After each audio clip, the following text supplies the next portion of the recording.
Assalamualaikum warahmatullahi wabarakatuh. Kami dari kelompok 4 ingin mempresentasikan hasil diskusi dari kelompok kami mengenai konsep pelaporan keuangan organisasi sektor publik. Baik, langsung saja kita mulai pembahasannya. Pengertian laporan keuangan sektor publik. Laporan keuangan sektor publik merupakan representasi posisi keuangan dari transaksi-transaksi yang dilakukan oleh suatu entitas sektor publik. Tujuan umum pelaporan keuangan adalah memberikan informasi mengenai posisi keuangan, kinerja, dan arus kas suatu entitas yang berguna bagi sejumlah besar pemakai. Secara spesifik, tujuan khusus pelaporan keuangan sektor publik adalah menyediakan informasi yang relevan dalam pengambilan keputusan dan menunjukkan akuntabilitas entitas atas sumber daya yang dipercaya dengan cara. Yang pertama, menyediakan informasi mengenai sumber daya, alokasi, dan penggunaan sumber daya keuangan. Yang kedua, menyediakan informasi mengenai bagaimana entitas mendanai aktivitasnya dan memenuhi kebutuhan kasnya. Yang ketiga, menyediakan informasi yang berguna untuk mengevaluasi kemampuan entitas dalam membiayai aktivitasnya dan memenuhi kebutuhan serta komitmennya. Yang keempat, menyediakan informasi mengenai kondisi keuangan suatu entitor dan perubahan yang terjadi. Yang kelima, menyediakan informasi secara keseluruhan yang berguna dalam mengevaluasi kinerja entitas menyangkut biaya jasa, efisien, dan pencapaian tujuan. Kemudian ada jenis laporan keuangan sektor publik yang minimal dan terintegrasi meliputi 1. Laporan posisi keuangan. Yang kedua, laporan kinerja keuangan. Yang ketiga, laporan perubahan aktiva atau ekuitas neto. Yang keempat, laporan arus kas. Laporan posisi keuangan atau disebut juga dengan neraca atau laporan aktiva dan kewajiban adalah laporan keuangan yang menyajikan posisi aktiva, utang, dan modal pemilik selama suatu periode tertentu. Laporan kinerja keuangan atau laporan surplus defisit. Laporan kinerja keuangan atau disebut juga dengan laporan pendapatan dan biaya, laporan surplus rugi, laporan operasi, laporan laba rugi adalah laporan keuangan yang menyajikan pendapatan dan biaya selama atau satu periode tertentu. Ketiga, laporan perubahan aktiva atau ekuitas neto. Laporan perubahan aktiva menggambarkan kenaikan atau penurunan kekayaan berdasarkan prinsip pengukuran tertentu yang diadopsi dan harus diungkapkan dalam laporan keuangan. Perubahan aktiva secara keseluruhan menyajikan total surplus atau defisit neto selama satu periode. Laporan perubahan aktiva atau ekuitas neto ini meliputi 1. Kontribusi oleh pemilik dan distribusi kepada pemilik dalam kepastiannya sebagai pemilik. Kedua, saldo akumulasi surplus dan defisit pada awal periode pada tanggal pelaporan dan penggerakan selama periode. 3. Pengungkapan komponen aset atau ekuitas neto secara terpisah dan rekonsiliasi antara lain tercatat setiap komponen aset atau ekuitas neto pada awal dan akhir periode yang mengungkapkan setiap perubahan. Saya Nafiatul Ulia dengan NIM 1810102182 akan melanjutkan presentasi dari rekan saya sebelumnya, yaitu tentang jenis laporan keuangan sektor publik. Jenis laporan keuangan sektor publik yang keempat adalah laporan arus kas. Laporan arus kas menyediakan informasi tentang penerimaan dan pengeluaran kas selama satu periode tertentu. Penerimaan dan pengeluaran kas diklarifikasikan menurut kegiatan operasi, kegiatan pembiayaan, dan kegiatan investasi. Informasi arus kas sangat bermanfaat bagi pemakai laporan keuangan karena menyediakan dasar estimasi kemampuan entitas. Materi selanjutnya yaitu Sistem Pelaporan Keuangan Sektor Publik. Sistem pelaporan keuangan sektor publik yang pertama yaitu dasar kas. Sistem akuntansi dasar kas hanya mengenali arus kas masuk dan arus kas keluar. Akun keuangan akhirnya akan dirangkum dalam buku kas. Laporan keuangan tidak bisa dihasilkan apabila tidak ada data tentang aktiva dan kewajiban.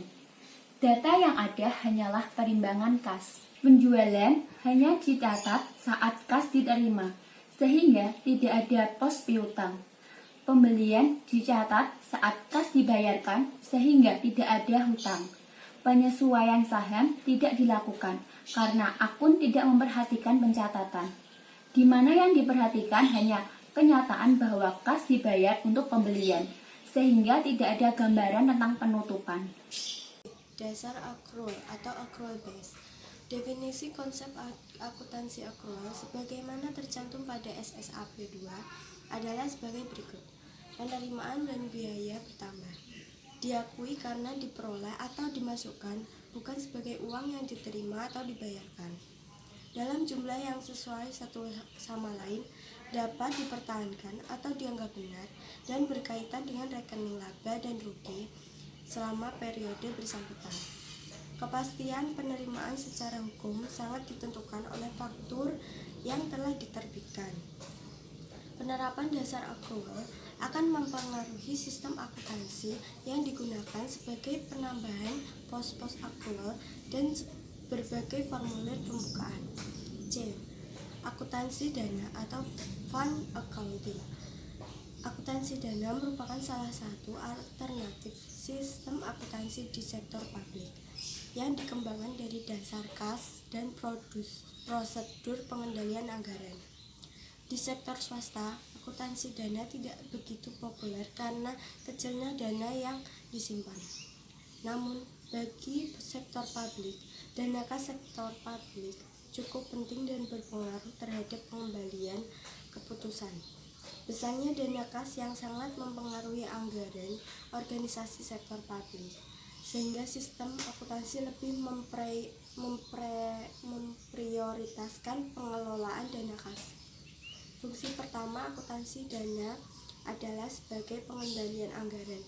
Dasar pemikirannya adalah manajer tidak bisa mengendalikan laporan bulanan dan proses menghasilkan laporan tersebut adalah sejak transaksi terjadi. Peranan manajer akan sangat menentukan seberapa besar pencairan dari anggaran yang telah disepakati. Manajer dapat menentukan pesanan dengan faktur yang akan diterimanya. Ya, saya akan menjelaskan tentang teknik pelaporan keuangan sektor publik. Di sini ada tahap pencatatan, kegiatan pengidentifikasian dan pengukuran dalam bentuk bukti transaksi dan bukti pencatatan. Kegiatan pencatatan merupakan salah satu bukti transaksi dalam buku harian atau jurnal. Nah, yang dimaksud di sini adalah memindahkan buku atau posting dari jurnal berdasarkan kelompok atau jenisnya ke dalam akun buku besar. Nah, apa sih yang dimaksud buku besar? Yang dimaksud buku besar adalah buku yang berisi kumpulan akun atau perkiraan. Akun-akun tersebut digunakan untuk mencatat secara terpisah aktiva, kewajiban, dan juga ekuitas. Lalu di sini ada buku besar umum dan buku besar pembantu. Sistem buku besar umum menampilkan proses transaksi untuk buku besar umum dan siklus akuntansi keuangan sektor publik. Yang kedua ada tahap pengiktisaran. Apa sih tahap pengiktisaran itu? Tahap pengiktisaran yaitu penyusunan neraca saldo berdasarkan akun buku besar. Adapun langkah-langkah dan penyusunan neraca saldo merupakan suatu entitas organisasi sektor publik yang menggunakan akun T. Nah, adapun langkah-langkahnya yaitu sebagai berikut. Yang pertama, menjumlahkan kolom debit dan kredit Lalu akun-akun yang memiliki jumlah debit dan jumlah kredit harus dihitung saldonya. Kemudian akun-akun yang hanya berisi catatan dari beberapa transaksi pada salah satu sisinya saja. Akun-akun yang hanya berisi catatan dari beberapa pendebitan atau satu pengkreditan tidak perlu dijumlahkan, tetapi saldonya harus ditentukan. Kemudian akun yang hanya berisi pada salah satu sisi dan hanya berisi dari satu pendebitan atau satu pengkreditan saja.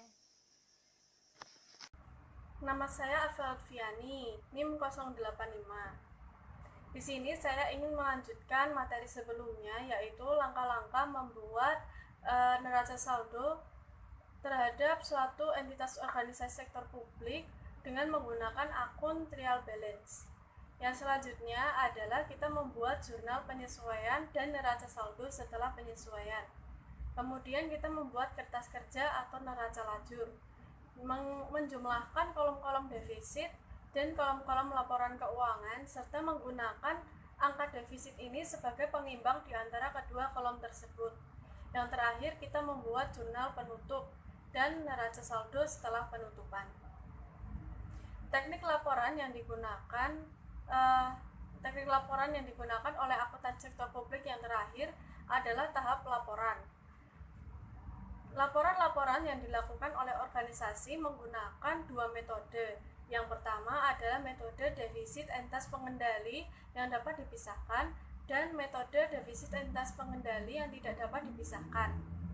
Bagi organisasi yang memiliki lebih dari satu unit kerja organisasi seperti pemerintah daerah, alangkah baiknya menggunakan alternatif untuk suatu unit kerja organisasi. Pemerintah menyelenggarakan akun pendapatan, biaya, dan modal kerja, atau pemerintah juga dapat menyelenggarakan akun buku besar, sedangkan untuk unit kerja organisasinya dapat menggunakan akun pembantu.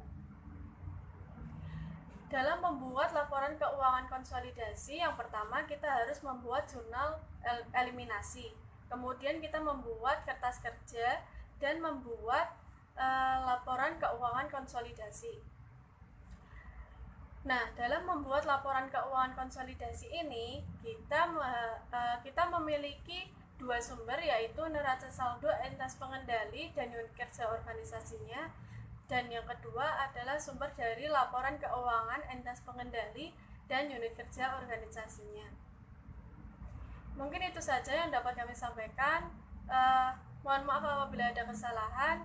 Kelompok kami mengucapkan terima kasih yang sebanyak-banyaknya, dan wassalamualaikum warahmatullahi wabarakatuh.